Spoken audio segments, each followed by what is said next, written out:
በስመ አብ ወወልድ ወመንፈስ ቅዱስ አሐዱ አምላክ አሜን።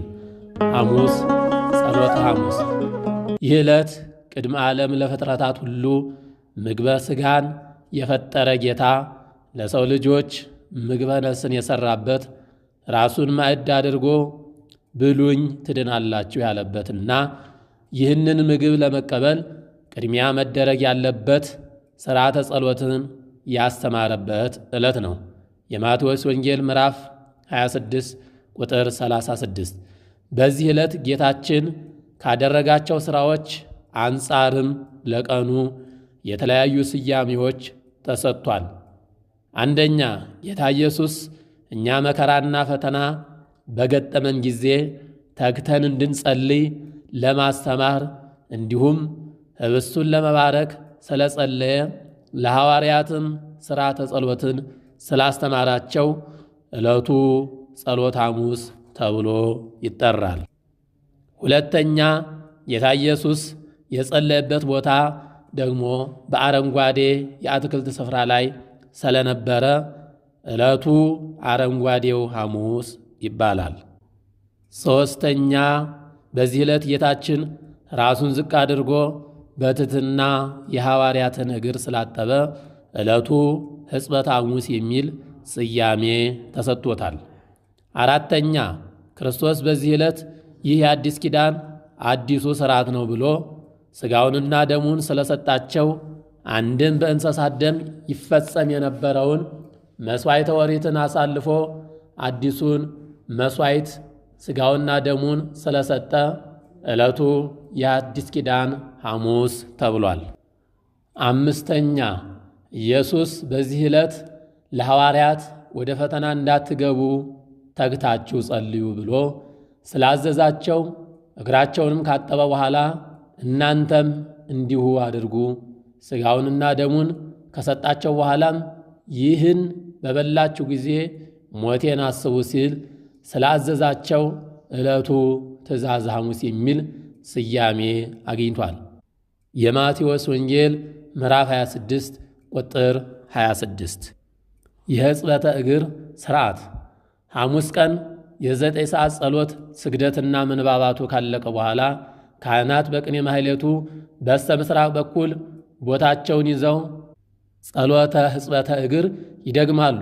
ዲያቆኑም አንዱ ለእግር አንዱ ለእጅ መታጠቢያ የሚሆን 2 ጉድጓድ ሳህኖችን አቅርቦ በሁለቱም ላይ ውሃ ይሞላቸዋል። ቄሱ ደግሞ ጸሎተ አኮቴት፣ ጸሎተ ዕጣን አድርሶ ዕጣን ያሳርጋል። ቀጥሎም ሥርዓቱን የሚመለከቱ ምንባባት ከኦሪት፣ ከነቢያት፣ ከሐዲሳትና ከሊቃውንት መጻሕፍት መጽሐፈ ግብረ ሕማማት በሚመራው መሠረት ይነበባል። ከዚያም ምስባክ በዲያቆኑ ይሰበካል። ምስባኩም ተነዝሃኒ በአዛብ ወእነጽህ ታጽበኒ ወእምበረድ ወእጸአዱ ልበ ንጹሕ ፍጥር ሊተ እግዚኦ የሚል ነው። በሂሶጵ እርጨኝ እነጻማለሁ፣ እጠበኝ ከበረዶም ይልቅ ነጭ ሆናለሁ ሲል በመዝሙር 50 ቁጥር 7 ላይ የተናገረውንና በዚያውም መዝሙር ቁጥር 10 ላይ አቤቱ ንጹሕ ልብ ፍጠርልኝ ያለውን በማቀናጀት ነው። ካህኑም የዮሐንስ ወንጌል ምዕራፍ 13 ቁጥር 1 እስከ 19 ያለውን ያነባዋል። ከዚህም በኋላ ጳጳስ ካለ በጳጳስ ከሌለም ከቀሳውስቱ መካከል በዕድሜና በማዕርግ ከፍ የሚል ቄስ አሃዱ አብ ቅዱስ፣ አሃዱ ወልድ ቅዱስ፣ አሃዱ ውእቱ መንፈስ ቅዱስ ብሎ ውሃውን በመስቀል ይባርካል። ይህ አጭር ጸሎት ቅዳሴ ከተፈጸሙ በኋላ ሥርዓተ ጸሎቱን የሚመራው ጳጳስ ወይም አባት ከቀሳውስት የሚበልጥ ቄስ ሊሆን ይችላል። ወገቡን በግምጃ ታጥቆ ከእርሱ በማዕርግ ዝቅ የሚሉትን ካህናትንና የምዕመናንም እግር ያጥባል።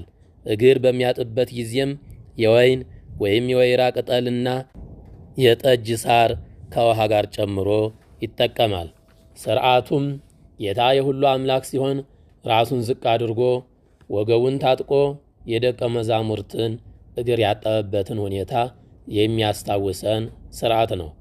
ካህኑ እግር የማጠብ ሥርዓት ሲጀምር የዕለቱ መሪ ሃሌሉያ ሐዋርያቲሁ ከበበ እግረ አርዳይሁ ሐጸበ ሆኖሙ አበ ወእመ ወመሃሮሙ ጥበበ እያለ ክብር ይእቲን ይመራል። መዘምራኑም ይቀበሉታል።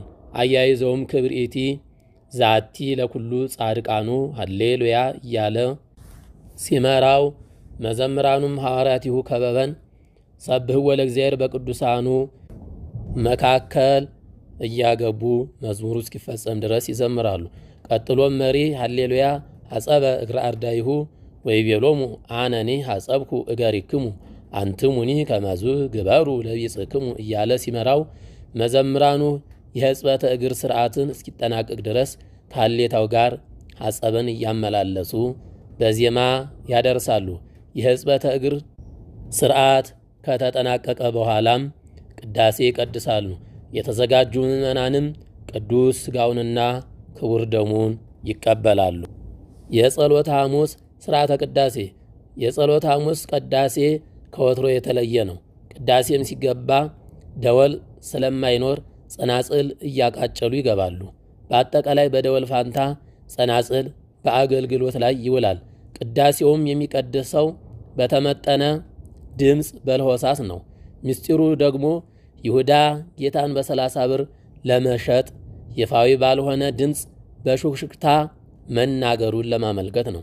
አንድም ሰሙነ ሕማማት የዘመነ ፍዳ ብሉይ መታሰቢያ ነውና የዘመነ ብሉይ ጸሎትና አገልግሎት ደግሞ እስከ መንበረ ጸባዖት የሚሰማ ኃይል ያልነበረው ምድራዊ በረከት ቢያሰጥ እንጂ ሰማያዊ ሕይወት የዘላለም ተስፋ ማስገኘት ያልቻለ የድካም አገልግሎት እንደነበር ለማስታወስ ነው።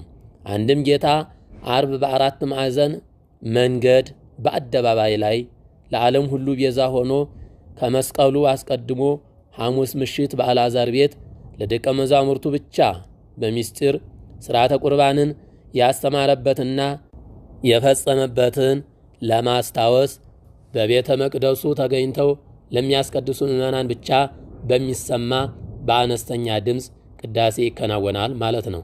የጸሎተ ሐሙስ ቅዳሴ ዓላማ ጌታችን አምላካችን መድኃኒታችን ኢየሱስ ክርስቶስ በዚህ ዕለት በመጀመሪያ እስራኤላውያን በግ አርደው ደሙን አፍስሰው ሥጋውንም ጠብሰው ቂጣ ጋግረው ንፍሮ ቀቅለው የሚያከብሩትን በዓለ ፋሲካ ከደቀ መዛሙርቱ ጋር አክብሯል።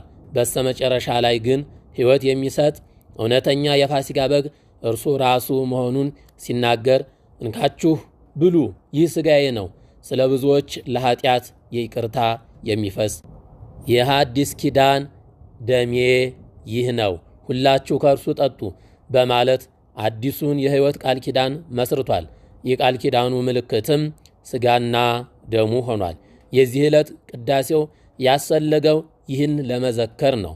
ለምን ከመሰቀሉ በፊት ሥጋውና ደሙን ሰጠ የሚለውን ሊቃውንቱ ሲያብራሩ አርብ በዕለተ መስቀል ተሰቅዬ ብታዩኝ ሕያው ነኝ፣ እንደ ዛሬው ነኝ፣ ምውት ነው ብላችሁ አታስቡ፣ እንደ ዛሬው ነኝ ለማለት መሆኑን ያብራራሉ።